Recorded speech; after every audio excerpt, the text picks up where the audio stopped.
Can you show real briefly that scene with your dad at the tomb? Oh, sure. Yeah.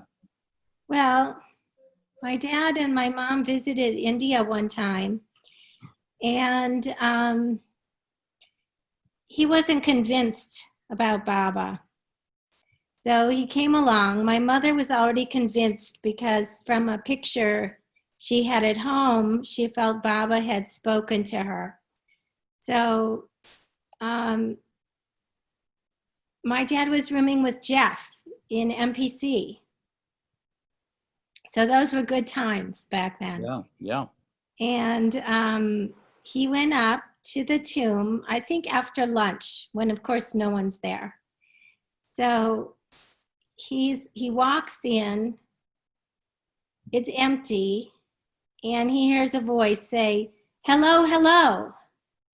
And he's startled and he looks around because he didn't see anyone. And apparently there's no Samadhi attendant either. He looked everywhere. And so he had no choice but to decide that that was Baba talking to him. And that one was designed so beautifully for him, because every time when he would come home from work, that's what he would say. He'd open the door, he'd say, "Hello, hello." And then anyone who was in the house would run to see him. So it was just adorable. And then when I asked him later, I said, well, did that, was that you felt Baba's presence? Was it information? And he said it was a revelation, because Baba obviously knew his whole life. Yeah. Beautiful. So, beautiful entree for him. Yeah. Let's have a few moments of silence before we begin.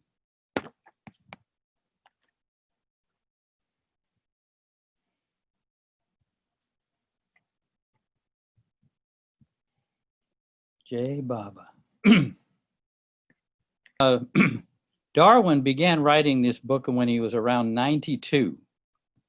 And it's kind of the distillation of 70 years of following Baba, and including all the contact he had with him. So we're getting like a guided tour, you might say, through this life with Baba. And he uses Baba's words, and great help to. It's not just an academic thing where he's repeating what Baba said, because he himself went through many of these experiences, and gives an inside view of things. At least that's what I found. In fact, a buddy of mine and I, back in 1970, we were up there living near Darwin and Jean, and we went to the meetings, and Darwin got us a couple of jobs at the county nursing home. And back then, the old timers with Baba, and many of whom met Baba, they stressed two things to the us younger people, which mainly was live in the world and carry out your responsibilities, your work wholeheartedly, and remember Baba constantly. So with those two instructions, so to speak, we went off to this nursing home. But the work was so exhausting, so demanding, the volume and everything, that it was very hard to do the work and remember Baba at the same time. And if I wanted to remember Baba, I had to walk down the hall and to the bathroom, lock the door, and just stand there in the center in Baba. And then the moment I'd go back, I'd be swallowed up by all the work. The place is very short-handed. And these were a lot of, this is the infirmary part of the nursing home. So anyway, after about a month of this, we went to Darwin, and we said the difficulty we were having on doing this work and remember Bob at the same time. And he said, maybe you need to create more inner space. Now, inside we thought, inner space? we'd read everything by and about Baba up to that we could get our hands on. We'd never heard any mention of inner space. But Darwin, over the next couple of years, kind of gave us, conveyed how to open up that heart center, the inner space, and this whole book is about that.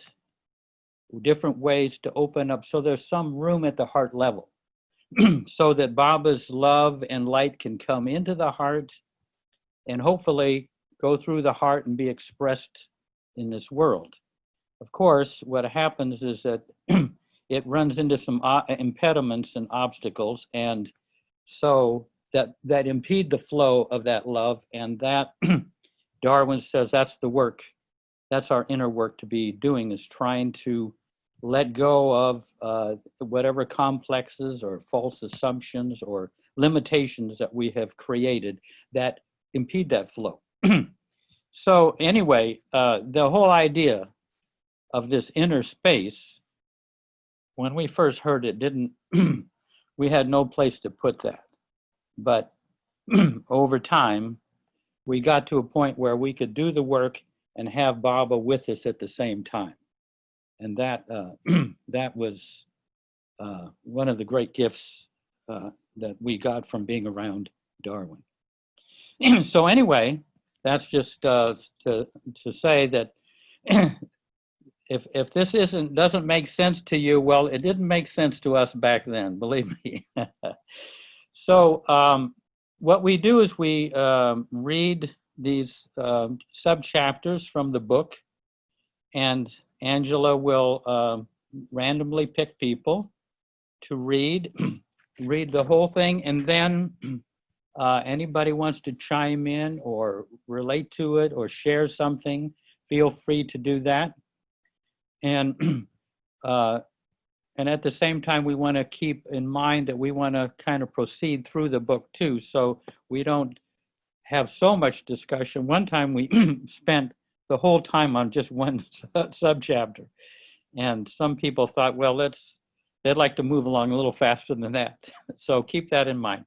Anyway, Jay Baba, is wonderful that you're all here and in outer space, and beautiful to see all of you. Yeah, Jay Baba. All right, we are on page 40 of the book. Groping toward the light. Working through our unique sanskaras to dissolve veils and substitute real values requires one pointed focus. By working within and concentrating our focus more upon God or Baba within, we draw the added assistance of the Master's divine love and grace to help us see the differences between values at inner levels.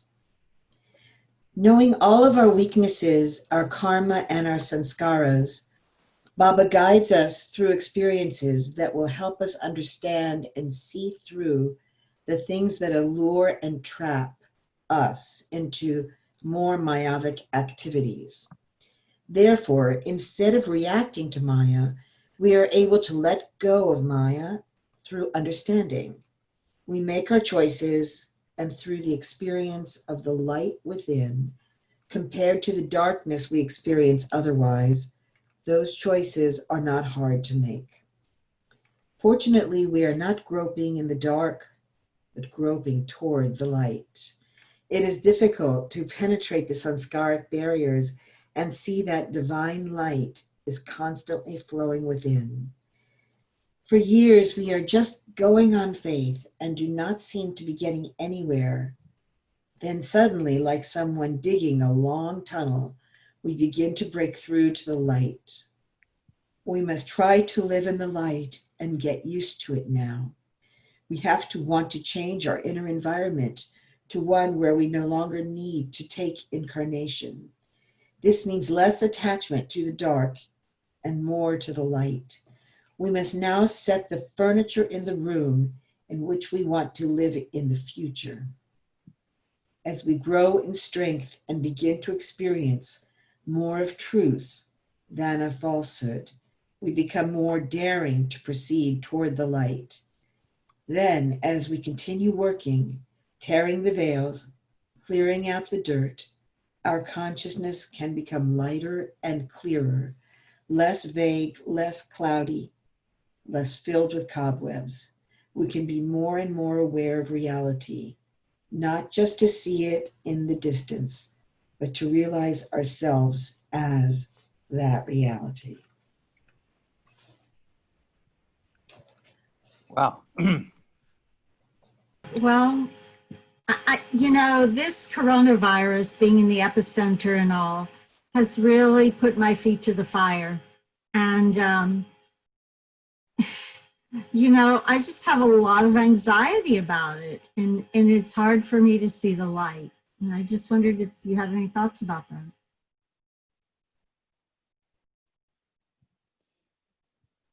Are you asking me or? Yeah, you or anybody else. Yeah, I mean, I always take things as a challenge. If something disturbs me at the heart level, it gives me an opportunity to try to give that to Baba.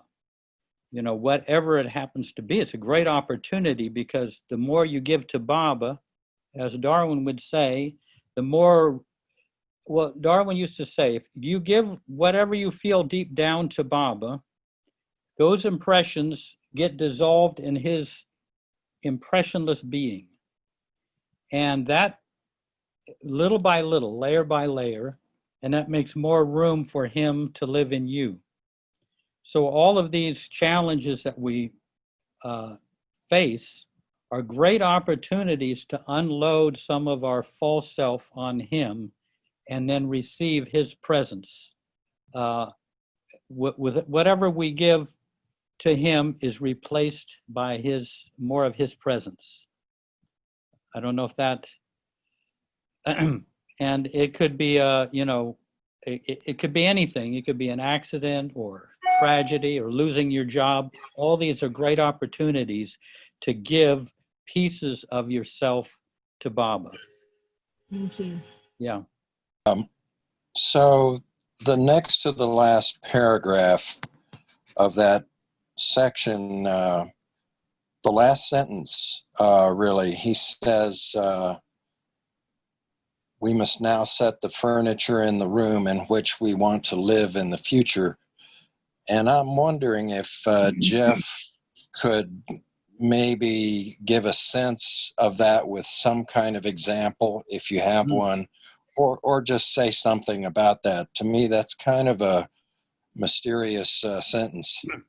Yeah, I feel the same way. Does anybody, can anyone speak to that coming from their own life? Sorry, I was addressing what Tina said first. For me, it's the way I get through this is I look at it as this is what Baba wants me to be doing now.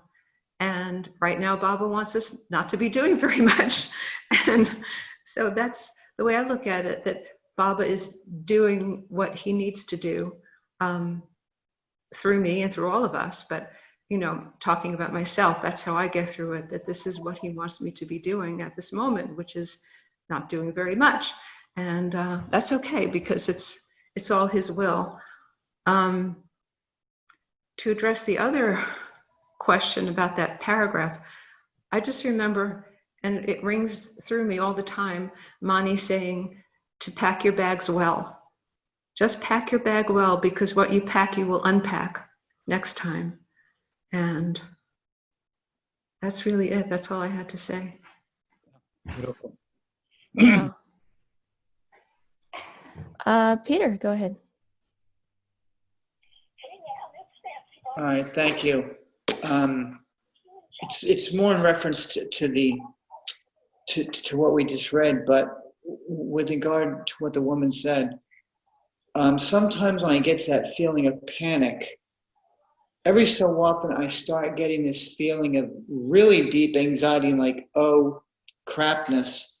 And this sense is I'm getting this knee-jerk reaction to remember Mayor Bob in the moment This has only come in the last year, where he's telling me in this deep, deep, masterly way. I wish I could remember specifically, like, don't worry, I've got it covered.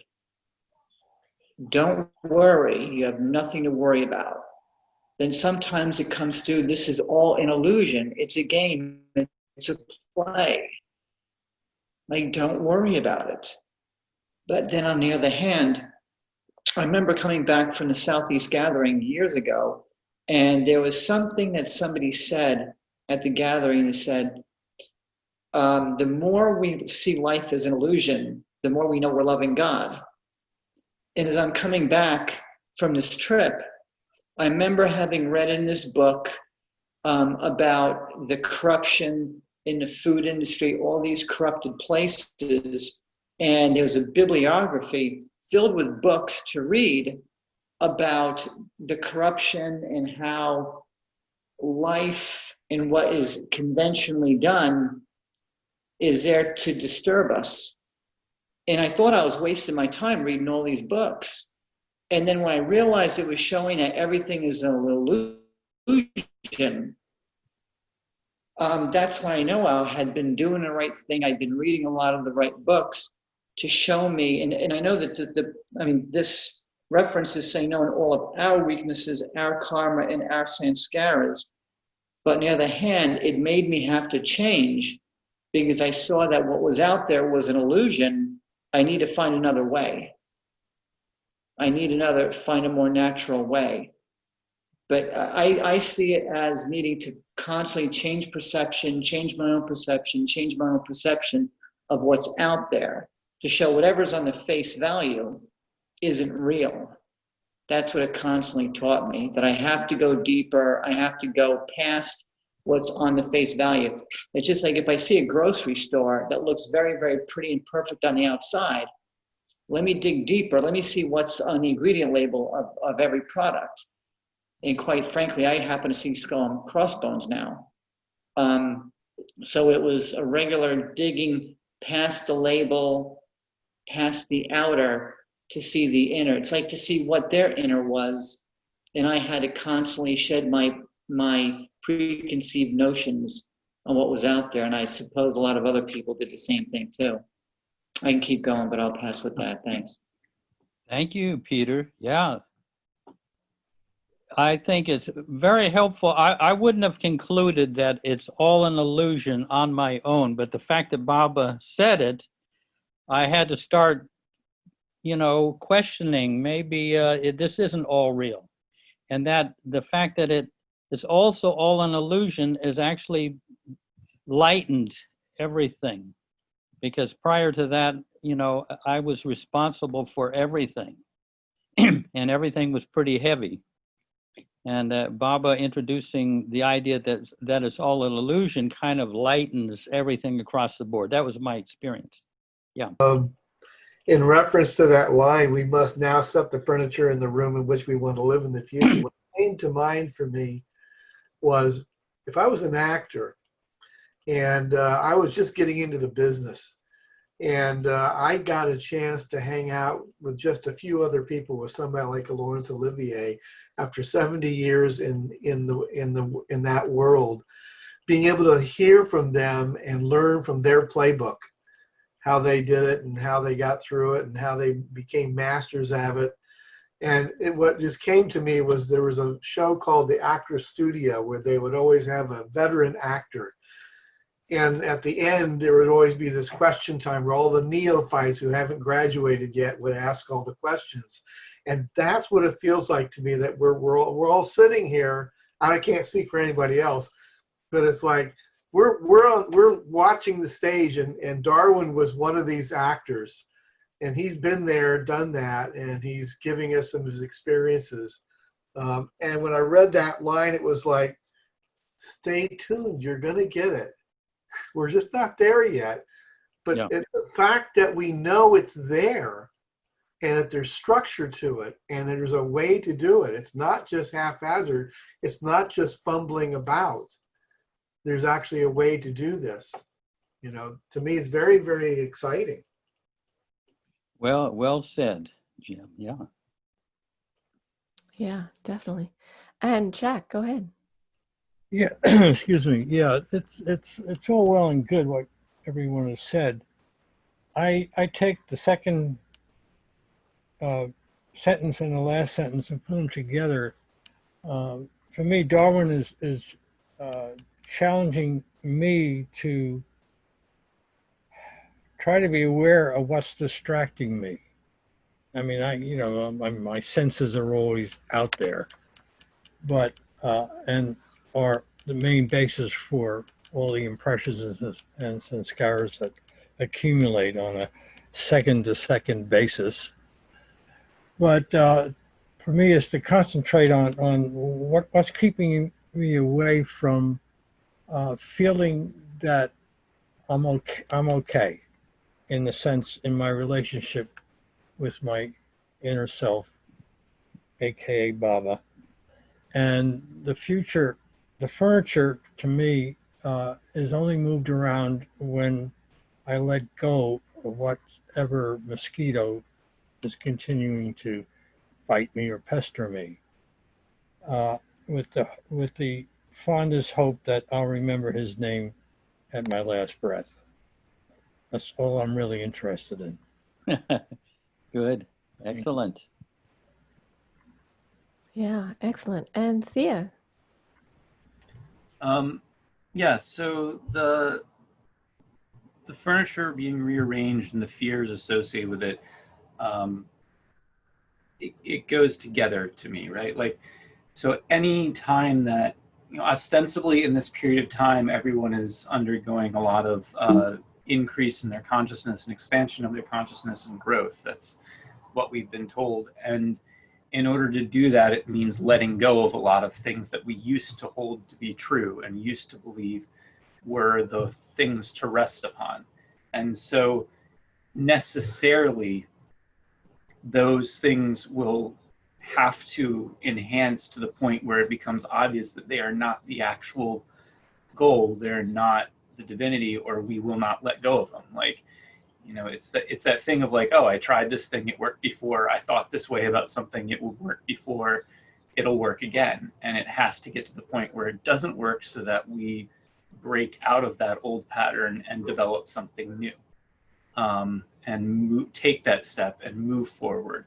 And that is going to come with a lot of discomfort. Like, how do you get the new furniture if you don't take the old furniture out? There's no room for it. So you've got to like have your focus on what the new is and trying to look for that and not be too attached to the tatty old sofa that's going onto the curb.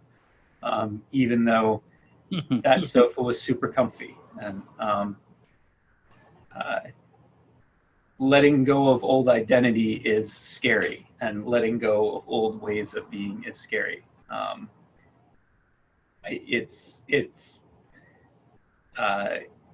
It's uncomfortable and it's frightening, and it's also the only way to get to the new us.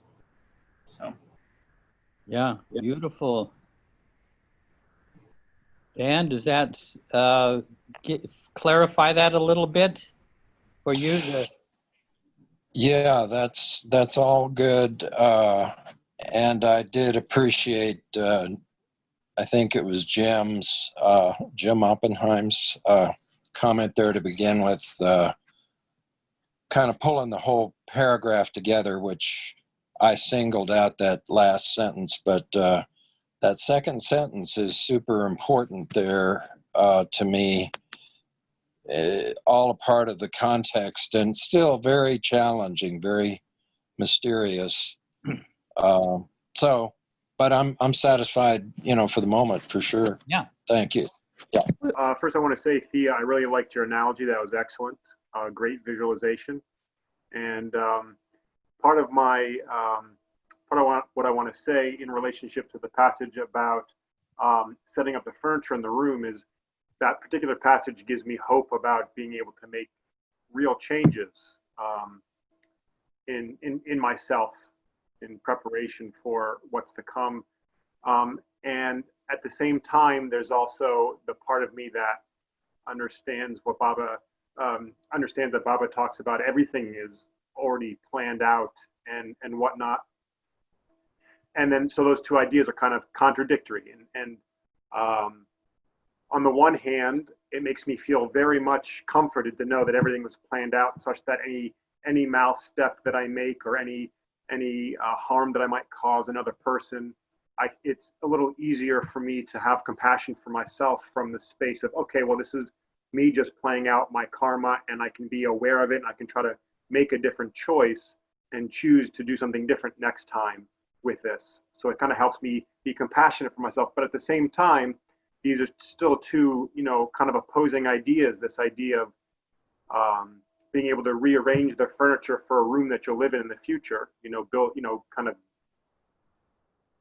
creating your karma for the future to be played out in some way that's beneficial to you. But then at the same time, everything is also already planned out. So it's like this universal juxtaposition or universal paradox.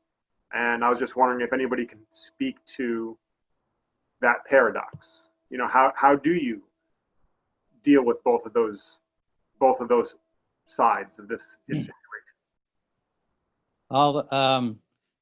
I asked Darwin that question, how he came down on, this is very interesting, how he came down on this, the script has already been written, and is there free will? Is it all predestined? And I came up with various phrases. And the thing that he signed off on was spontaneous predestination. Now that spontaneous and this is what he meant by this, is that the movie has all been shot, but it's in black and white. And and love, which is spontaneous, which love really predates creation. It was there before. So we can put the colors into this black and white movie. And we can put as many colors in as we want, or we can just keep it gray, you know what I mean? Or just black and white. So it's not just a passive approach to life. We with our love, we can make this moment more alive, more full of love and everything. So it's I don't know if that answers that paradox. Yeah, no, definitely. Yeah. Yeah. So it's not just it's a very active participation in the film of creation. Yeah. Like almost like, if I could just clarify, it's like saying that the whole story is not written. There are still things you can do, so to speak. Or is it the whole story's there, but you get to add flair? Yeah, you get to add flair and color and love to the things, whatever is happening before you.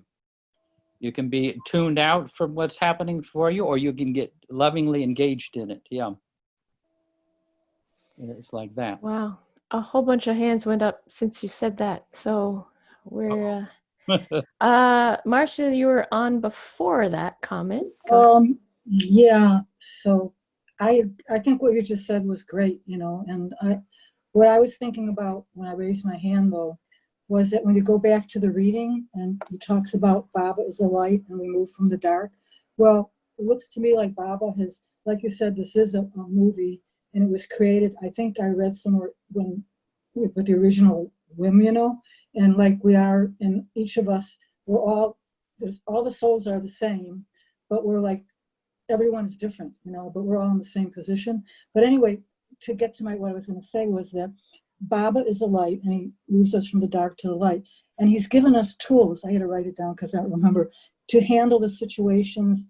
What happens, like I know something happens and I get this anxiety, right? And I'm like, oh. So I actually called up somebody and I said, I'm having this thing, and they named some kind of anxiety thing I have. But the trick is to, like, you can meditate. Well, when you have that thought, try to figure out what caused it. So you have to remember, like you said, to breathe in, Baba, and hold your breath as long as you can, and then exhale out, Baba, holding in your breath. And then, like she said, to breathe, when you breathe, to imagine that you're breathing through a straw, and when you get to your chest, there's a nostril, and you breathe the air out and fill your body with air, you know. So that's just one thing. Or you can, like, you know, do yoga or Tai Chi, take a bath, you know, or go for a walk in the park. And I have to remember to do that because, see, I start getting anxious and I get like up in the air. So I have a dog, luckily, and the other day I was feeling kind of crummy. So I went in the park and the sun was out. And then I said, wow, you know, the sun's out. And I looked at it and it was so beautiful and the grass was so green. And I said, how can you feel bad? Like, these things are here. So you don't want to stay in the darkness. You don't have to be there. I once, you know, I don't know if any of you read the thing about the allegory of the cave, you know, when the first person kind of crept out of the cave and kept coming back, or like Baba's chickens, you know. So we're kind of like, he's kind of planted seeds and ready to shoo out his chickens. And if you choose a path, like I would call it, I get into conflict with people because if I say Baba or God, they get offended. So I was trying to look for a word that would be like, hey, we're all the isms are the same, you know, but it's kind of like, you have to be careful because people are really anxious. A lot of people are anxious now. So I just figured we're all closed in on our things, like to look at our weaknesses, and you can like hide under your bed and stay where you are, or move into the new humanity. And I think he's like cleaning houses, you know, like make your heart clean. So if there is another incarnation and I'm going to be there with Baba, I want to be worthy enough to be with him. That's it. I'm sorry. There's a lot. You know? Yeah, beautiful, Mark. I'm a babbler. It's like, Yeah. I have to think about what I say. No, All thank right, you. thanks. And Jack, go ahead. Yeah, I don't want to take up more time. We have to be careful. Baba, in his life, from what I've experienced, dropped a lot of hints, just in one phrase or a sentence or whatever. And being who he is, and that is to me the divine trickster. The awareness and the careful approach that I take to all of this experience of this life primarily is to realize that I've been given a chance to make it all the way. And that's what I focus on. Slip and fall, roll in the gutter, pick myself up and keep on trucking. And that's, again, that effort that Darwin points out. The grace, if it's there for me, will come. If not, it's meant to be, whatever it is. So that's where I'm from. Okay. We'll give you a call close to the end. Just thinking that Baba said, you know, it is predetermined and it's down to, you know, the intricacies and the methodical undoing of our karma, but there is that chance of miracle, and it may be, you know, 0.00001, but it's still a chance of the miracle where love can supersede in the karmic clockwork. And I think if I focus on that miracle, it might just be getting up in the morning and immediately, you know, focusing on Baba and saying it's going to be a great day no matter what. That's a little bit of a miracle because it's attention time. But just focusing on the possibility of love creating that miracle that supersedes our clockwork karma and the millions of sacks of sanskaras, you know, I think that's important. And it also brings a little interest. Like Jeff said, the color in life really is that. Beautiful. Yeah. That's the great attitude, I would say. And Catherine Cox? Okay. I just want to mention, or there's a couple of lines that from this whole thing we seem to be on. This is in that paragraph about the furniture. It starts off, we must try to live in the light and get used to it now. And what that says to me too is that we have to begin to identify what the light feels like. because we're also talking about when it's light or it's dark. Well, who doesn't want to live in the light, you know? But it's not, there's a spectrum.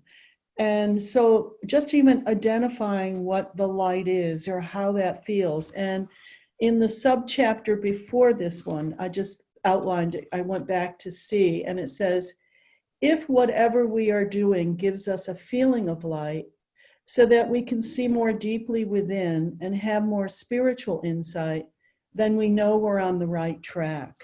But here again, I just want to say about moving the furniture, it's really that we also have to identify and know what, begin to know what we're feeling. So as we move through the future or in another life, we know, and we can identify, we know where that place is of the light. And that's usually in the heart center or wherever, but that's all I wanted to say. I don't know if that's clear. Yeah, beautiful. No. And Robin, go ahead. It just feels to me like every single thing is already in the book that's been written or in the dream that's been dreamed. And I mean, time and space is an illusion, and all of this is ultimately, but it feels like to me like whatever level we're on is where we're going to see it from. So from the level I'm living on, I have to believe, because it's my experience, that I have free will and that I have choices about how I'm going to live my life and what I'm going to do in any given moment. And it is a paradox. It just is a total paradox. And to be able to accept that and live, I have to live from where my experience is. And it feels to me like I'm making choices, and it matters, and it does from this level. But ultimately, I think it's all done already. But we're not given, at least I'm not yet, to see it from that level. So, just, yeah, that's all. No, so true. I mean, that's these paradoxes are very hard to embrace, but the heart is able to do it somehow. Yeah. I hate to, I know we should get moving on, but I got a great metaphor that might be helpful in the gradualness of how this happens. There was one saint in India named Sri Aurobindo. He was Baba said he was on the 6th plane. Baba gave him liberation at the end of his life. But he gave this figure, the difference between intuition and illumination. And he says that as someone is proceeding across a countryside on a moonless night, it's pitch dark, and they're kind of groping toward the light. They're groping in the dark and making an educated guess on how to proceed. And then suddenly there's a flash of lightning. That flash of lightning illuminates the path for a certain distance, and they're able to move forward. Then the lightning goes, and they're in darkness again. And then there's like another flash, and it illuminates another stretch. And then as time goes on, as the lightning flashes increase, eventually you get to see a bit of the countryside that you're moving across. And that is when intuition starts to move into illumination. So that's just taking it from the standpoint of light. We get a little bit more light, and we can see ahead a little bit, and we get a flash of intuition. It lights the next stretch. Then we're kind of groping around and everything, and another flash comes. But eventually, as Darwin has said, eventually there's enough light to see how to proceed toward, from the heart to the soul, to Baba. We still have 2 hands up. Laurice, go ahead. Hi, everyone. So I had I had an experience this week that's really sort of apropos to this light and dark. I'm taking a class on emotional healing with an Australian teacher, and she led us in a meditation where we were to go through our whole life and offer compassion and acceptance to every age. So we started at 0, and I saw like 64 cells, and they were glowing with light. And then as I was going up, she said, age 1, age 2, age 3, as I was going up, I saw some darkness come in. You know, there was a lot of stuff going on in my family. And I saw that I was actually taking on some of the darkness of my parents. And I literally, as I was going up, it's like this thread of darkness was there, but there was always light. And as I was going through these years. And what was interesting was the light was the things that were bringing me joy. I wasn't spiritual at that time. I wasn't spiritual until I was, I think, in my late 20s. And then it was like my career where I was it was things that were joyful and of service, and where I received and gave love. Those were the light with the dark and the damage I had in my life. And it was really interesting going up and seeing that. So I could really clearly see the light and the dark. And I mean, this is sort of like coincidental. That's what we're talking about. And then I also wanted to share, when we're talking about love, that 4 or 5 days a week when I get up, I meditate looking at pictures of Baba and Mara. And I start with Baba, and I like to do 10 minutes looking at Baba's face. I look at the Jesus picture of Baba and look into his eyes. And then I'll go to a picture of Mara, you know, and her eyes are so loving. And it's interesting, and I just listen. And Baba's usually giving me sort of orders, you know, for the day, and or something I should think about or something I should do. Mira has had a theme with me for a while where she's saying, remember to be loving. Remember to love. And, you know, it's like I have to remind myself to love, because I can get caught up in stuff. And, you know, well, not I have to remind myself. Mira is reminding me to love, to be conscious to love. And you know, and I shared before, like when I was at the Samadhi and Baba said, your heart is closed, you know, and I think maybe my heart is closed a lot. It's like I need Baba and Mira to remind me to be loving. But anyway, so I just wanted to share all of that. Thanks. Yeah, thank you. No, that's beautiful. Oh. And Rick, go ahead. Just another thought about the furniture. Maya gave another analogy that's always been helpful to me, although I must, like Jake, had admit that I've struggled a great deal with this paradox between predestiny and choice. Bob has referred to sometimes what is called limited free will. I think there's another term for it. But she said somebody, I don't know where the picture came from, but she shared this with us once, that the ride through the experience of illusion is kind of like being on a train, which is barreling without any possible hesitation towards a final destination, as fast as it can go, as fast as the train tracks will carry it. You're going through all kinds of different countryside and over train trestles and all the rest of it. And you have no choice but to ride along. You're going that direction, you're going that fast, and it's taking you there. But you do have a choice as to which side of the train you want to ride on. So you see different scenery from one side to the other. It's kind of like coloring the black and white pictures. Anyway, just thought I'd share that because it's been helpful to me.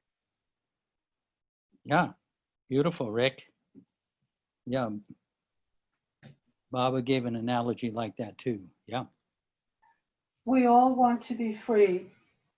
And once we have tasted some measure of freedom, we become rebellious and no longer want to submit to the tyranny of vacant dreams, illusions, and false imaginings. We become willing to work toward greater freedom and to fight in order to remain free. That is what we are doing in our lives, working to feel and retain that experience of freedom. We have to exercise control, not be loose cannons. We can easily have control over our thoughts by asserting love, the pure love in the heart. Our inner vision clears when we do this, but we have to want to do this, be willing to do this. The main object is to change what kind of music is being played by the heart, materialistic buzzing, or the music of the spirit. When we learn to exercise control, and especially as we begin to live our lives in the context of the truth, rather than through our samskaras, unused centers such as the heart center begin to be activated within us. When the heart center becomes activated, love begins to flow more and more, and we are able to assert freedom, the freedom of the spirit.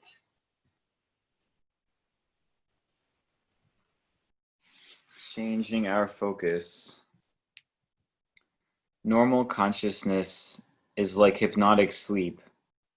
Once you get a glimpse of reality behind the scenes, you wake up, never again settling for the death of ordinary life.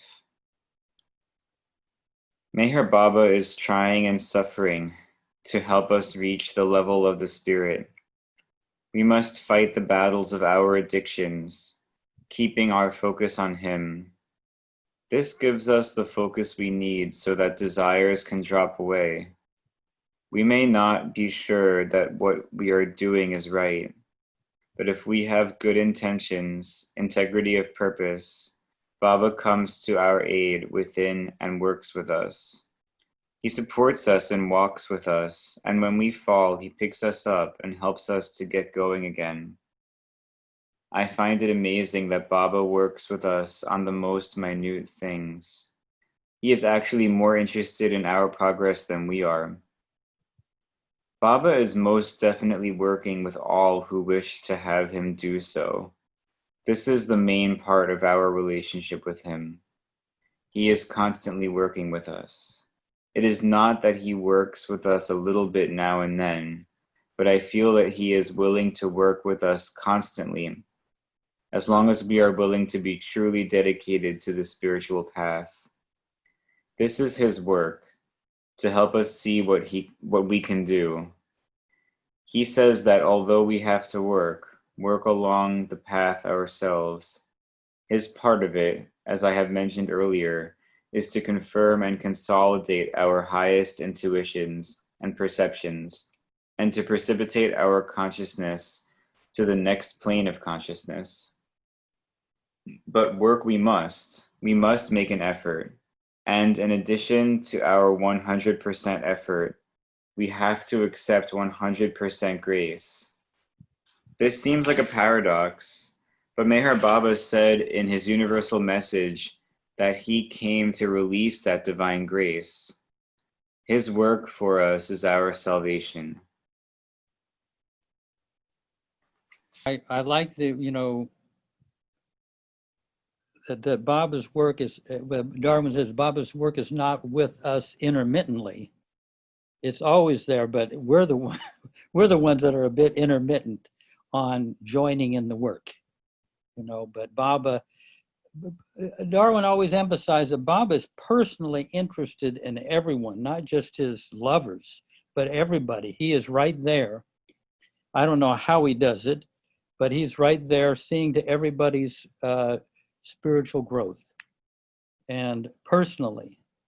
And just like, what was that, what Julie said about her father, Baba was with her father long before he even heard of Baba. And that's kind of one of the beautiful things. Yeah, Jeff, you just reminded me, Baba working with everyone. When I brought Jack to the center many years ago, he wasn't a Baba lover. He'd gone to the Baptist church every Sunday for decades. And he got nervous when we were coming around Darlington, I think. And I asked him what was going on, and he said, "Honey, I just want to have some kind of a spiritual experience there, so you'll think I'm something, And it just was so moving because he did want to, And then he got there, of course, he loved it, and then people loved him, and everything was wonderful. And he never was a chatty Baba lover, but he died on this day, in 2016. And it was like Baba was giving him that ultimate kind of kiss, on this very special day. He was going to get to join the beloved, whatever name we give Baba. And you just reminded me of that. Thank you. Yeah, great. Yeah. It's interesting because the personalities are eternal. You might say Jesus's personality is always there. The Buddha's personality is always there. Even though the bodies are gone, anybody can have an ongoing personal relationship with them, whatever, whatever avatar they feel the heart connection to. That wonderful book of Jim McGrew's about the avatar's personalities, and he joined Baba just a few months ago. Yeah. Someone once asked Mayor Baba, should one first get rid of desires and then come to the master? In other words, should we purify the heart and then put our energies into trying to love the master? Baba said, no, come to me first. When we put all of our energies into trying to love the master, it itself will help us overcome our weaknesses and purify the heart.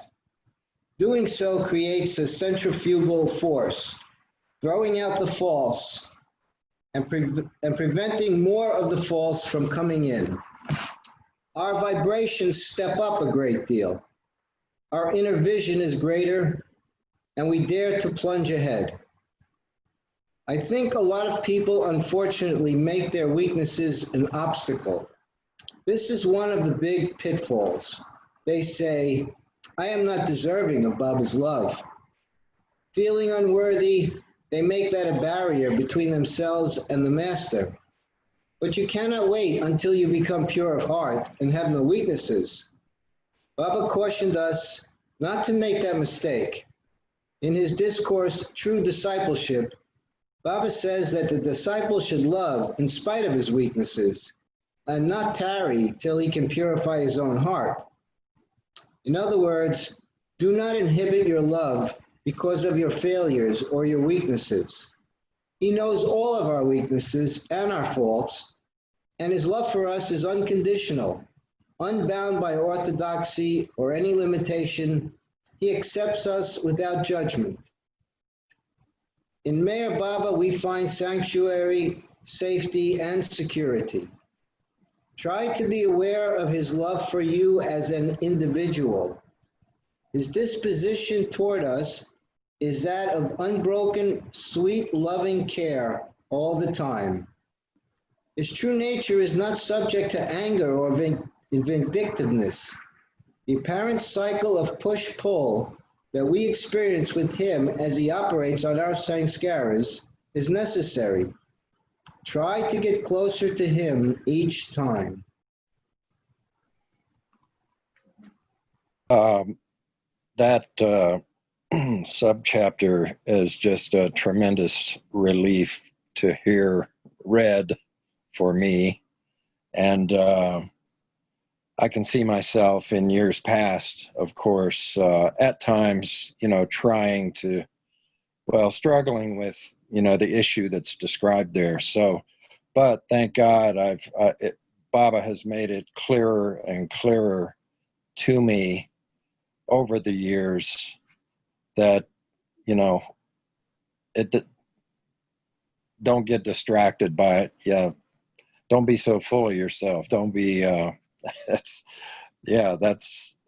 that could be making an issue and a problem that doesn't need to be there at all. The whole point is just to get focused on him. And so, yeah, I love it. Thanks. Yeah, Darwin was really very encouraging about what he said there. Don't let your weaknesses, your falling short of obeying Baba, and to get in the way of being in his presence. The world is, people, if you behave certain ways, people in the world will turn away from you. And that's so much of our experience. But he really encouraged that Baba never looks away. He's not put off by anything. I mean, he created us, so he knows if he finds fault with us, he's finding fault with his own creation. But anyway. Yeah, it'd be for my own good. But that was Darwin's message to me the first time I met him, was just exactly that. It was like, you don't have to worry about that. Beautiful. Yeah. Yeah. going back, I had to plug my cell phone in. At this chapter heading of chapter 8, changing our focus, it says normal consciousness is like hypnotic sleep. Once you get a glimpse of reality behind the scenes, you wake up, never again settling for the death of ordinary life. Does anybody have a take on what he means by that? I have a notion that maybe we go through our values, one value, the death of that, another value, death of that, another value, death of that. But does anyone have a take on that? I'll pass with that. Thank you. I'll tell you what comes up for me. It's some of the best aha moments there are. Because you do, and the way when I read that, it was like, oh, it's exactly what it feels like. It's like, waking up from the dream and knowing it's just a dream. I said, we're here because we're not perfect. And we're like a work in progress, like a painting, like you said with the coloring book before, being black and white or color. So you make choices in your life. And I remember the thought now. When Baba says, like, say you have thoughts that come and go, as long as you don't act on them, it's a good thing.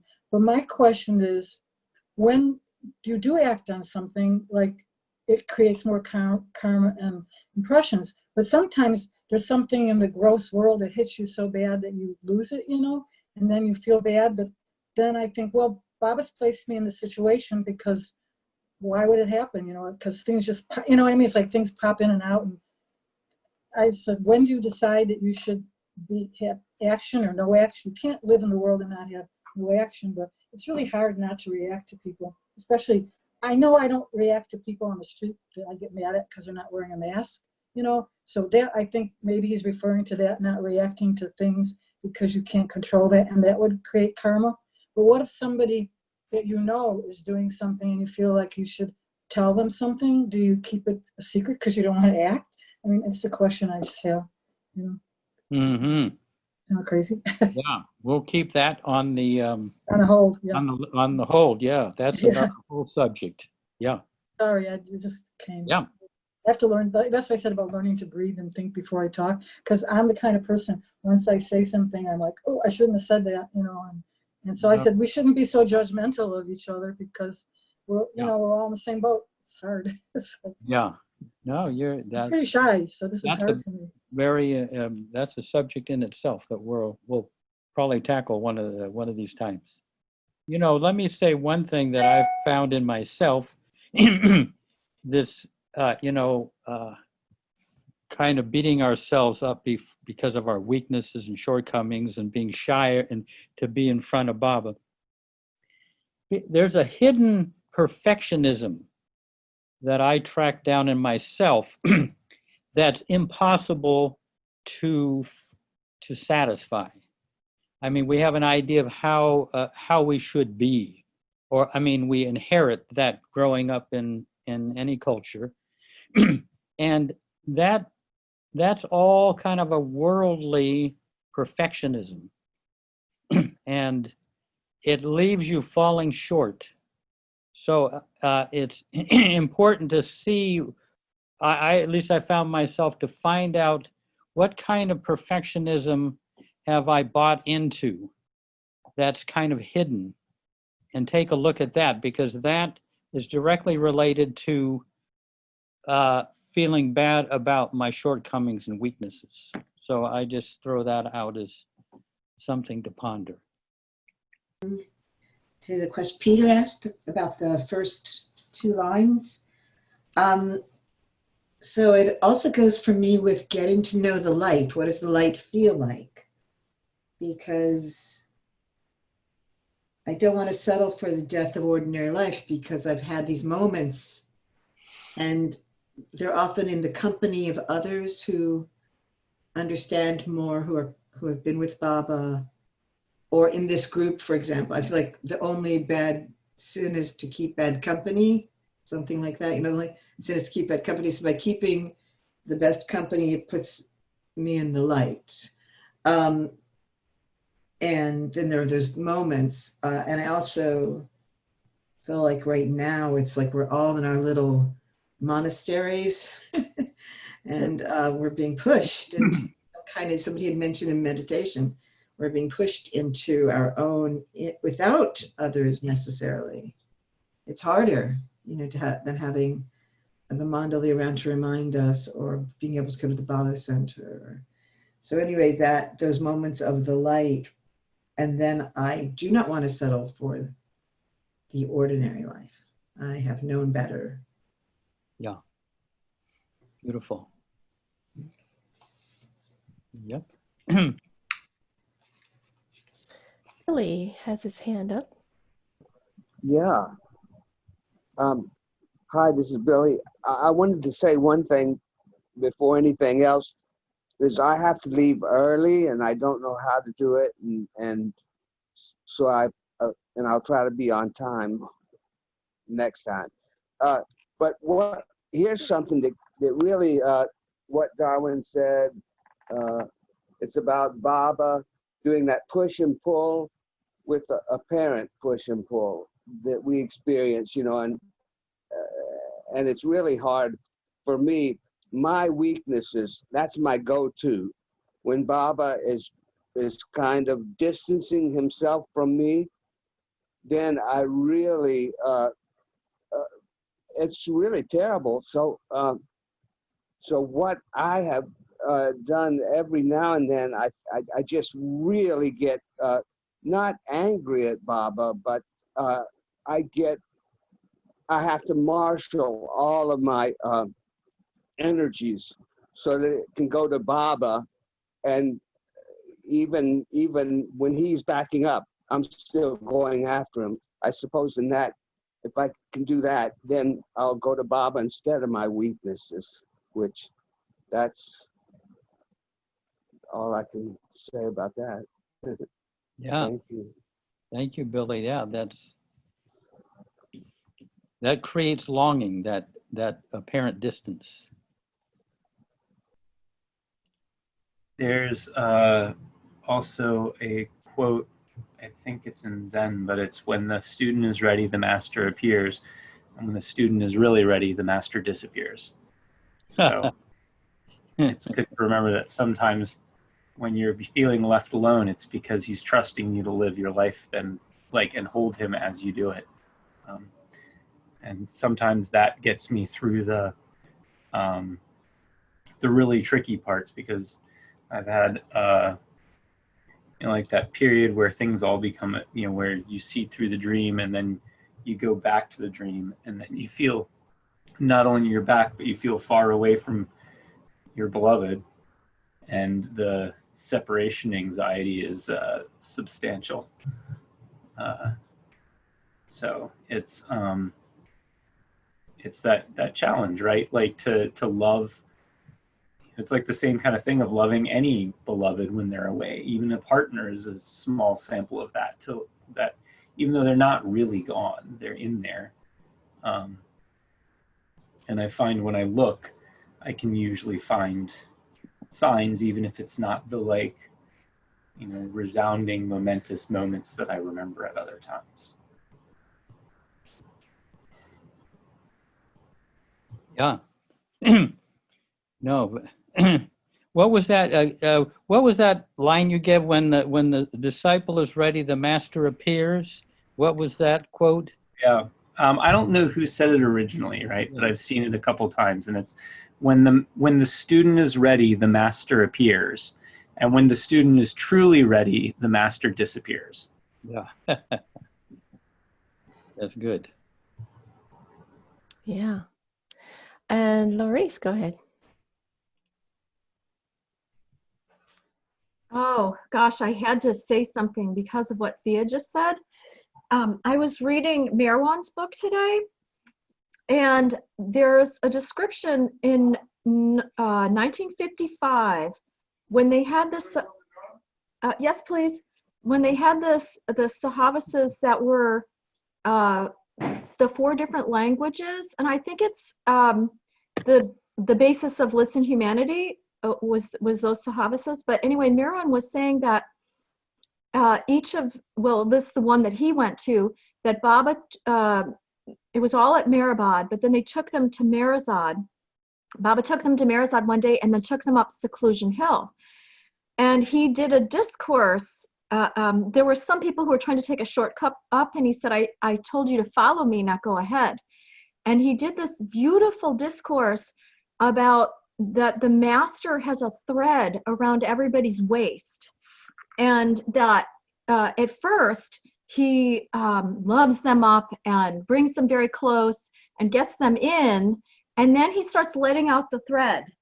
And he was doing an analogy with the path up there, where it doubled back. And he said there's a point where the master lets the disciple disappear. The thread is still there. He doesn't let the thread snap, but he lets the person go way away. So just like what Theo was saying, it's like you think the master's gone, but he's still there. And then he pulls them back in. I mean, I can't do justice to this discourse, but it's really beautiful. And it's that whole thing about that we're, and how many, I feel like I have these dry spells. And then I come out of it and I'm like, oh, that was so painful. But it does bring the longing more. And then sometimes I just feel like I'm in a dry spell, period.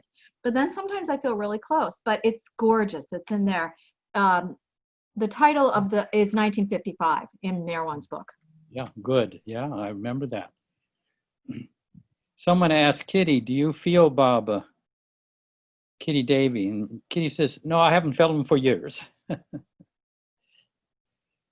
So that not feeling Baba is not a sign that you're not loving.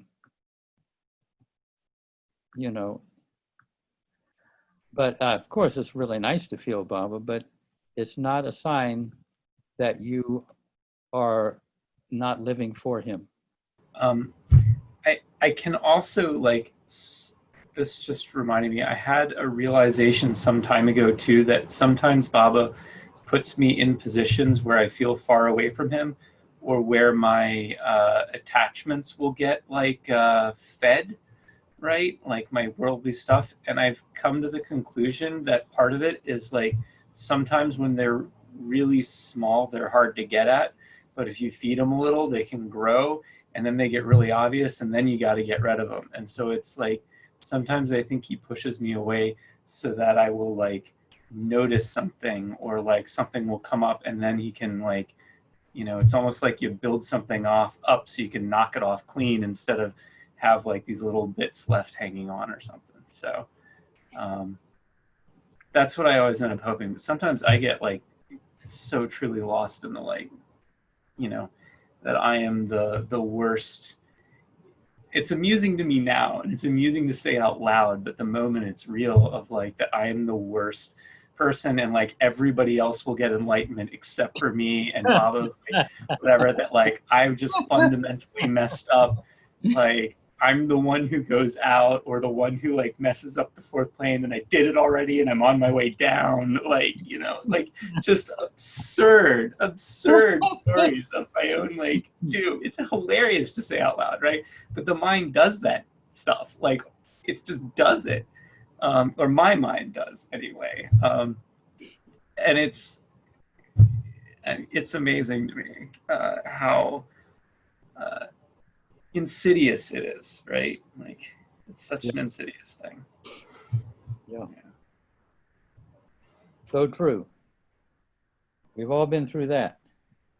And just just as I listen to some of these stories and relate to them so closely about the roller coaster of our experience with Baba. And Darwin mentioned also the push and pull of a relationship, and I thought that was kind of helpful to see it from his perspective. But we all have this, it's just so clear. This kind of come and find me, seek me, or I'm not here, you don't know me, or pretend we don't know each other, and then again pull back together again with a flash of lightning, inspiration and feeling, and then you're off again on your own kind of. It's just such an absolute implicit part of the relationship so many of us have with Baba. I guess I can't say everybody, but I find it comforting to remind myself that this is real, this is really happening, this is the way Baba's working with me, and not to be so despondent about it when it happened. It's again just helpful to recognize that so many of us have that same experience. Yeah, excellent. Yeah, I find when you look through at Baba through the mind, it's like turning the binoculars around the other way, And when you see him through the deeper heart, he's up close and personal. And it's a subjective thing because he's there always intimate and personal and close up. But that, I wish that, you know, we didn't have a problem with that way and wouldn't see him through the mind, but we do. Jeff, I keep thinking too of, you know, Deborah's, Catherine's, how we have to adjust to what the light is like. That's just very compelling. I'm going to be thinking about that. Wonderful point. But as far as our self-abnegation thoughts, and so much good talk here today about that, I think we do have to remember that there is a very mighty force of Maya, you know, what we in the West call the devil. I mean, there's the lower force, there's the darkness force, there's an active force. It's not just a metaphor, it's not just a biblical image. There is that force that makes a lot of hay in making us feel badly about ourselves, and we'll go to any lengths because you know, that Luciferian force is very jealous of Baba. You know, I think the Bible's got that right, and we think of it as we're doing it, and we are, of course, because we allow that force of darkness to make us feel small in our love for Baba. But I think just by knowing that there is that force, you know, calling it what it is, like Padre said, you know, let Maya her game of illusion play, cheat her and defeat her, for our Saki's day has arrived. You know, we have to kind of rise up and get into this war in a way sometimes. Yeah. Yeah, there's a lot of heaviness in the world, and you can tune into that station. There are a lot of stations, or you can, like Darwin says, find the music that enlivens and uplifts your heart, if it's possible. Yeah, well, I'll mention this you've heard before, but this is one of Mara's favorite quotes, where Baba says, "Seeds germinate in soft soil. I plant my seed of love in your weaknesses, not your strengths." And Mani used to quote this, Baba's sister, "I prayed to you for strength to carry out your work. You gave me weakness so I would depend on you." So those, yeah.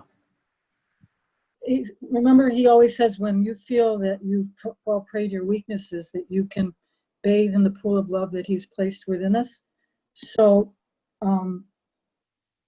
if we listen to Baba, it's really important to obey him, because he said, I'm probably misquoting, but he said, when you fall prey to your weaknesses and you let Maya get a hold of you, he's going to hold on to us even if his arms are breaking, to not let us go. So it's better to listen to your intuition, or listen to him, than, because otherwise it adds to his, he's got a lot on his plate, you know.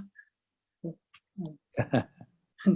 I was thinking a couple of things. One was somehow when I focus too much on my weaknesses and get drifting away from Baba, this thought came to me to see myself as Baba as Heidi, or Baba as fill in the blank, whoever you are.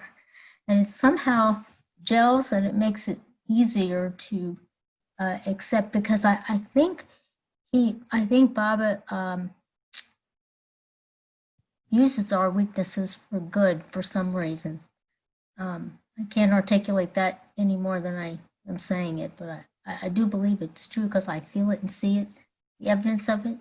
And the other I wanted to say about the furniture, moving the furniture in the room, to me, the whole chapter around that was about getting more in tune with our heart center and being more comfortable with the light versus the darkness. But then it goes back to the title of the book, right? Effort and grace. So if we put some effort into moving or positioning the furniture so that there's more light that comes in the room, then that light is what? It's Baba's grace ever flowing that we're able to be aware of and experience. So that's it. Yeah. Thank you, Heidi. Yeah. And Rick, go ahead. Another perspective on Baba as Heidi is Baba wearing a Heidi suit. We always play with that one here. I like that a lot. Mm-hmm. So we're all Baba wearing whoever we are, a suit, pretending to be us. Yeah. Experiencing us as us. Yeah, I've found I can relate more to people as Baba than Baba in people. For me, to see someone disguise, everybody is Baba in disguise, as opposed to there they are and then Baba's inside of them. That I find harder to relate to myself. Does anybody remember that story? I think Mani told it about there was a king and a queen, and she was very virtuous, he was not. And then there was a must, and he abused the must. And it was about the castles in the sand. And does anyone remember this? Save that for next week because it's a longer story. Okay, I don't remember it, but if somebody does, I'd love to hear it. Because it But reminded me of the furniture. Yeah. Howard Stern said, has joined us there. See that? Well, I think the thing to remember is that Baba is always with us. And I think that's all I have to say. Thank you. Well, that's good. And you didn't even use any profanity. That was great. Few moments of silence with Baba.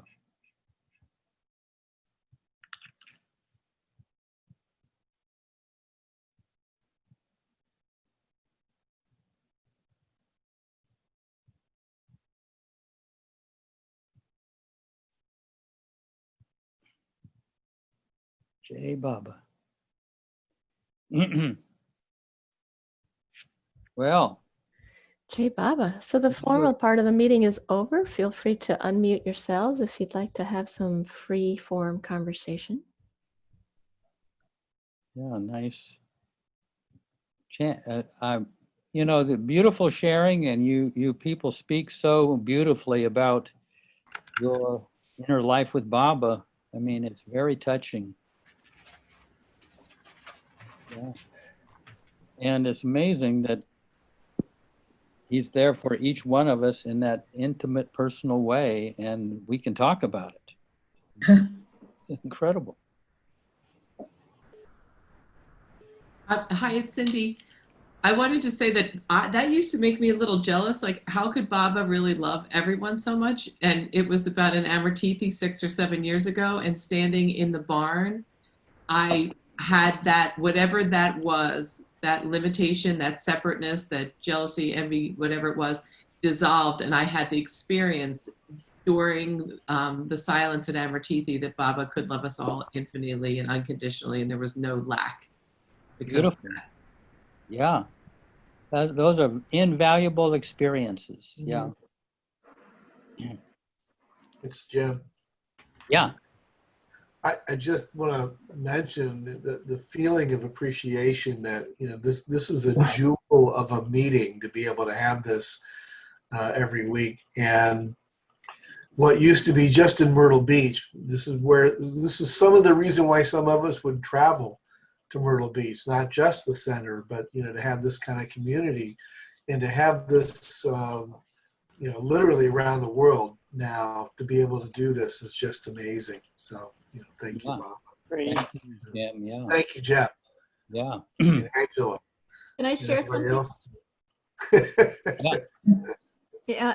So in 2016, when we went to India, I had every time it's magical, right? I had the experience of what my ideal life was to be, meditating and praying down to Baba in the Samadhi, to be with Baba lovers all day long. And then they had asked me to do a concert. So we were rehearsing every day. We put together, musicians that were there, and we were rehearsing, and we did kind of like mini concerts and then a big concert. And so it was like music and Baba lovers in my life every day.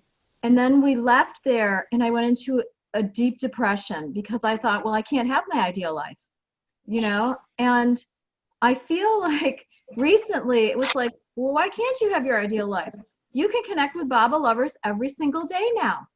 And because I need you all. I need this community, and I can play music every day. And it's like, why can't you have your ideal life? You know, it's like, and then I just want to say that when we went in February of 19, I never experienced so much love as I felt there. And it was not just Baba, it was the Baba lovers. There was so much love between us. It blew me away. And so that's why I need you all. It's like we understand each other, and I'm just so grateful for these meetings. And Angela and Jeff, and I mean all the virtual arties. Wow. I realize how much dedication has gone in with people, you know, really showing up at all this time. So the circle of friends, thank you so much.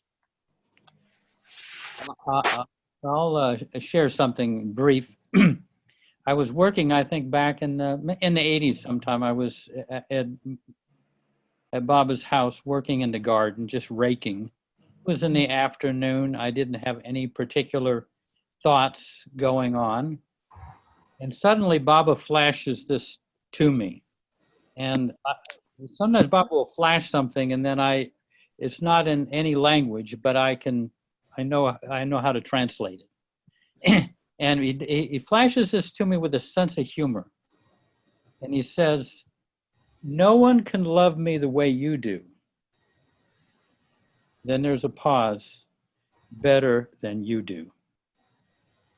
No one can love me the way you do, better than you do." I'm the only one that can love them this way. And Heidi's the only one that can love them that way. And Beth is the only one that can love them that way.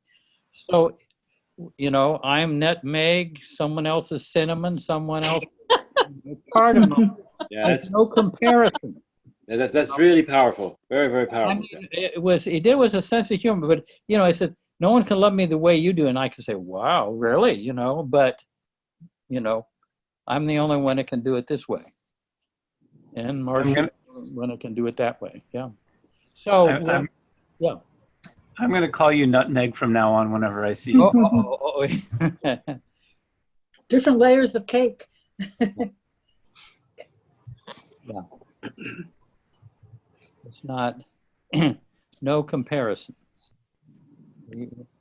Well, this always makes me feel good to share like this, you know, so I appreciate it. Jai Baba, I'm going to go. Take care. Okay, take care. Now, Baba said one of the high roads to surrendering to the avatar is to live in the company of lovers of God and render them wholehearted service. Yeah. So, I mean, basically he's saying we need each other. If I'd spent the last 50 years in Missoula, Montana, I don't think I would have led the life that I had. Being on the center, I had to live a much better life than I would have led if it was left to my own devices. Believe me. Yeah, you'd have been in trouble. No. I might be behind bars now. Who knows? Not likely. The painting on the wall, somebody's wall with the white horses, that reminds me of my favorite song from Billy Nichols, like when I dreamed of white horses. Dream of white horses out on the ocean under the midnight sky. Whatever. I have it on my thing. I'll play it sometime, you know. Yeah. That's a cliche by Laurie Bloom, and it's Baba on the white donkey. And there are foxes and deer and the I don't recall the type of bird it is, but it's either a bird of paradise or the simurgh or one of those. It's beautiful. But, yeah, to me, all of Laurie's work is amazing and gorgeous. Yeah, I'll see if you can see it better.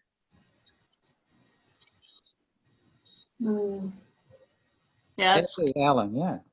Yeah, she's a great artist. I was in India when she was there, and she was always drawing, and I'm into doing art too. So I painted a lot of paintings of Baba on the white horse, but yours is really cool. I really like it. Yeah, thank you. Yeah, you're welcome. Anyone have some Baba experience to share? Yeah, I got one. Yeah, good. Well, I just remembered that I remember reading somewhere that after Baba had his accident and he was kind of laying in bed, and well, one part of it was that there was this physical therapist that would come in and just was able to like work with Baba, and he wasn't a Baba lover. He was just brought in to help him, and just day by day he was like starting to feel like, I really like that old man. Like he just felt really close, just this warmth from him. I'm not sure if he eventually became a Baba lover, but I just think it's interesting that he would come in and literally physically touch Baba and move him around and work with him that much and not necessarily know who he was really. And then another part was that I don't know if anyone else has heard of this, or maybe Jeff, you know, but when Baba pointed to a part of his hip, and he said, all of the universe's suffering is located in this point in my hip, or something like that. Yeah.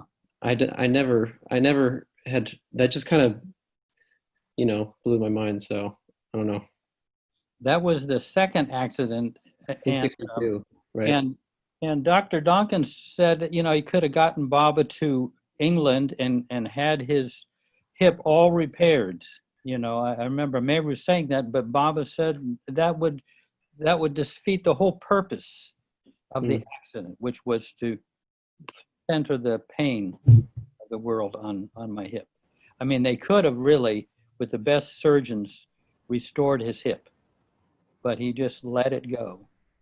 So it was just shattered. So you can imagine just a broken hip, just crushing itself just in order to be able to walk. But they couldn't convince Baba to get any help. Well, you see those videos of Baba with Francis, and I remember Francis was saying that he went to go like help Baba, and it was like, I guess there was cameras, and Baba was like, I'll show you like that I can walk on my own. And you can see in the video, Francis is trying to walk with him, but he swings Francis around. And it's just like, whoa, like, and he's like, oh, okay, like who's walking? Yeah. No. Yeah, I see the crucifixion in that, just as you're describing the damage to the hip and the all the suffering in the world, circling that pain. You just a clear analogy to what he brings on himself in some form every time. Yeah. Crazy stuff. Yeah.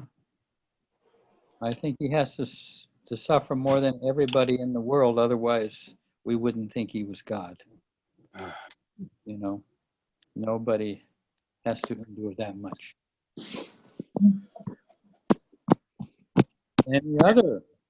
What about Jeremy Tepperman? Sometimes he has some things there on the table or bookmarked somewhere.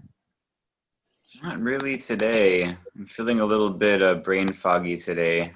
My teacup is empty. Just happy to listen this time. Yeah, good. Yeah. Beth, do you have a poem that's handy? Well, something I wrote yesterday. About the wild yellow roses. She writes beautiful poetry. Well known. The brief spell of the wild yellow roses, only days of open petals, like sons of miniature import amid the lush, deepest green leaves. And yet the leaves themselves began scenting the pathway long before the opening of the buds, and the buds themselves tossed their scent on sinners and saints alike a full week before each opened. Tell me if you know why we're always talking flowers, as if the dimmer mysteries somehow fail to intrigue enough to clatter like revolutionary protesters in our frontal lobes. stand up, darling, and march for our true freedoms, the given secrets apparently too common to notice. Beautiful. Wow, that's beautiful. Great. That goes so well with what we read today about freedom. Oh, yes, I hadn't thought. That's lovely. Thank you. You're welcome. Yeah. For being there. I have to run out and change water, but this is my first Zoom experience, and it wasn't, I could do it. And I just love checking in with Baba lovers like this. So thank you very much. And Jeff and Angela for all your work. Sure. Thank you. Hey, Baba. Baba, as they say. Thanks, Beth. And Catherine, I'm really going to be thinking of that getting ready for the light. That really struck me. It's amazing. Thank you all. Yeah. Jai Baba. Jai Baba. I have a paragraph to read, a short one. It's from Mayor Baba on love, and it's page 13. It says, life and love are inseparable from each other. Where there is life, there is love. Even the most rudimentary consciousness is always trying to burst out of us, out of its limitations, and experience some kind of unity with other forms. To each form, though each form is separate from other forms, in reality they are all forms of the same unity of life. The latent sense for this hidden inner reality indirectly makes itself felt, even in the world of illusion, through the attraction which one form has for another form. That's kind of... Yeah. Lovely. Yep. Good choice. Yeah. I have so many books in every room with markers in them and notes. It's like I had to order a sticky pad. Well, when you were talking about the forms and being attracted to forms, I was thinking when Erich was, it always sticks in my mind when Erich talks about how he was translating one day, and then a very beautiful young woman walked in, and there was that kind of break in his translations with the words and Baba's facial expressions, and just how beautifully Baba kind of, I don't know what it was. It was just like the way he expressed, like, oh, you think she's, isn't she beautiful, Erich? And Erich was like, yes, she is, Baba. And then he just would grab her face and be like, look at how blah blah blah, and then just kind of breaking it down slowly to everybody that, like, behind this form, even though this form is going to get old, she's going to be hunchbacked, she's going to be just like in front of her, just in front of everybody. It was like, oh man, like just really breaking it down. And then, yeah, don't forget that, God is behind this form, and that's, don't get lost in just the outer beauty, which I think is pretty challenging in today's world. Yep. Well, she probably needed to hear that too, I think it was a lesson for everyone in the room. Yeah. I agree. Yeah, we were all handsome and beautiful, and and mischievous. Rumi says, in human beings, beauty is only borrowed. Bit by bit, God recalls alone. Oh no. From angel to eyesore in a few years. I've quit falling. Let's see, what did he say? I've fallen in love with beauty itself. I've quit falling in love with skin and bones. Yeah. Sorry, Jeff, that was Rumi? Rumi, yeah. Bit by bit, God recalls alone. Yeah. Jeff, I have a question. Yeah. Oh, go ahead. Me? Something from Effort and Grace. I feel like Darwin in many places, and again today in the passage that we read, talks about, he said in the beginning of Changing Our Focus,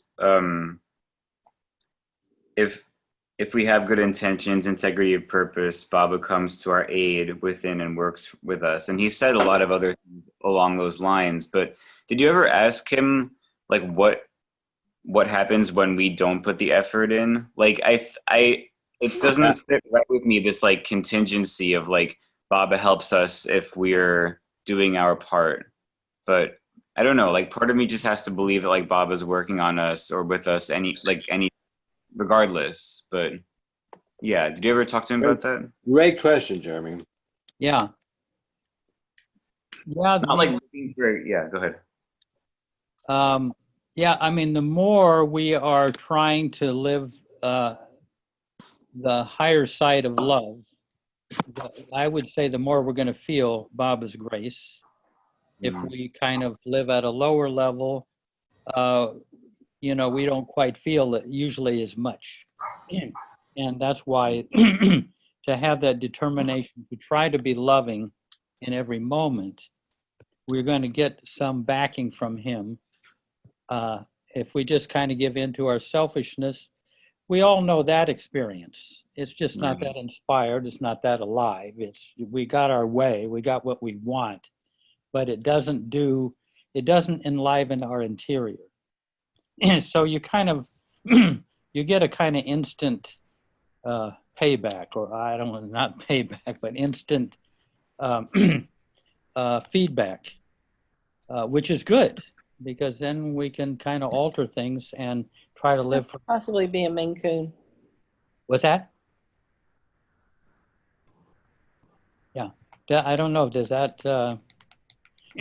So I mean, it'd be nice to always respond with integrity of purpose and the best intentions, but you know, we have to kind of act from where we are, and then hopefully kind of keep improving a little bit, acting more with the loving intention and less with the lower values of selfishness. When you do something from love, you do something truly generous, you can kind of feel it resonates with your deeper part of yourself. Yeah. Alan, you had a question, did you? Yeah, well, it was just something along what Jeremy was saying was like reminds me of, because I've sort of tested this just inwardly, just, you know, who is forgiving who, and even when I do things that, you know, my wife may be like very upset about, or, you know, we have to talk about or work through, you know, all the crunchiness of life, and even the things that are, to me, you know, I feel ashamed about. I think there's those moments when he's there and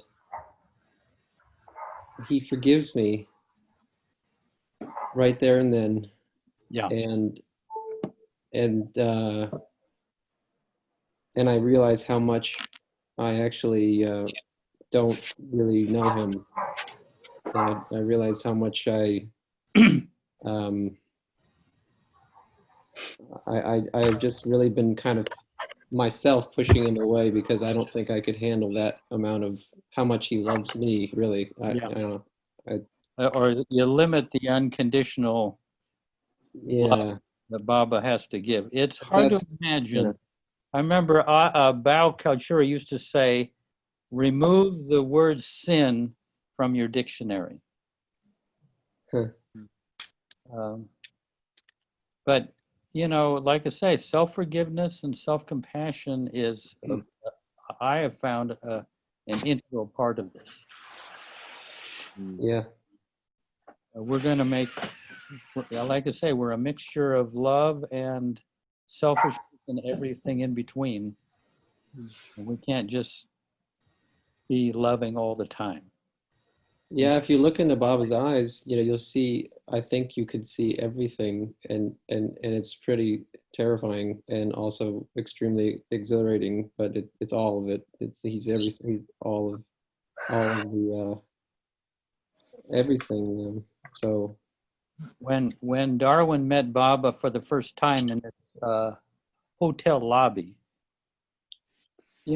he could see in Baba's eyes that he saw all the good and bad and ugly in him and loved him unconditionally. That was the first time he had ever encountered divine love. I mean, your mother might, if she was a loving person, might love you in some way that's close to unconditional, or maybe your father, but with Baba, there it was. He was not prepared for that vastness of love, that unconditional love. And that made a deep impression. So he could never put limitations on Baba because he saw it firsthand, that's where Baba is always coming from. I asked Darwin one time, because at the center when Baba was there were all sorts of problems and conflicts and everything amongst the people. And I said to Darwin, Baba saw all this. How did he respond to it? Someone didn't want to be in the same cabin as somebody else, and there are all sorts of, And Darwin said, Baba seemed oblivious.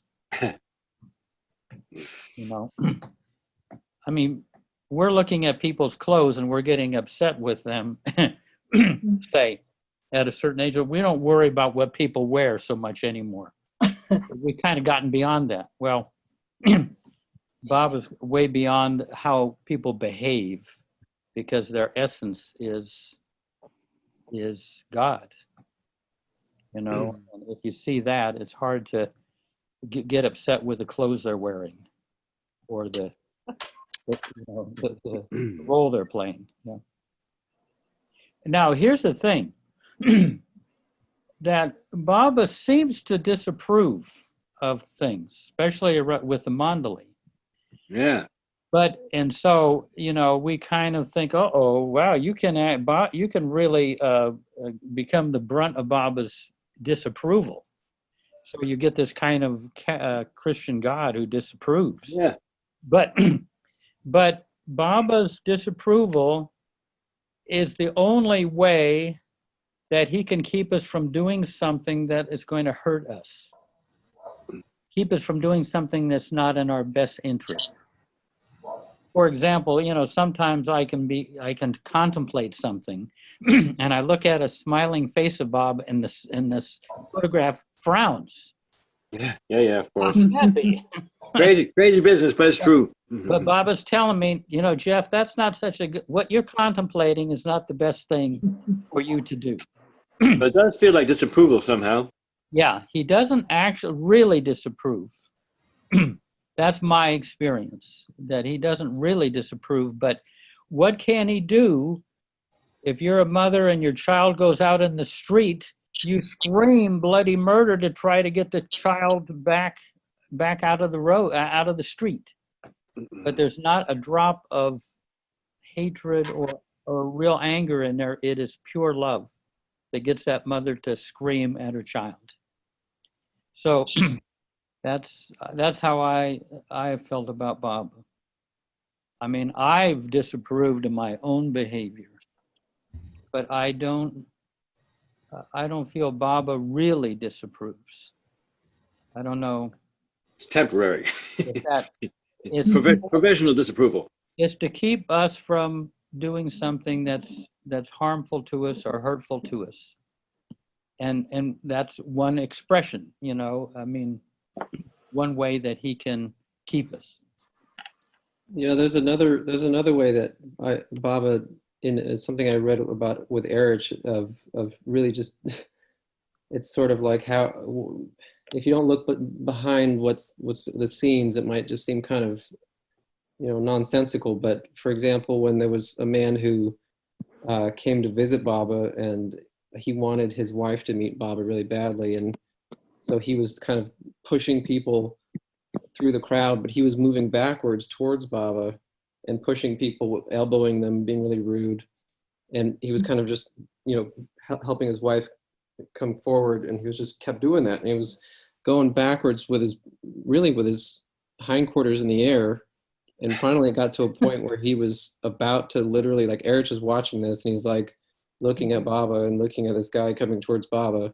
And the guy's hindquarters basically comes up to the point where he's about to just bump into Baba. Oh. And he makes the decision, the executive decision, this guy has crossed the line, and he jumps in and knocks the dude over, and the guy falls into the crowd onto a woman's lap. And, you know, in that culture, that's really disrespectful to the guy. Like, he fell into a woman's lap, you know, that whole thing.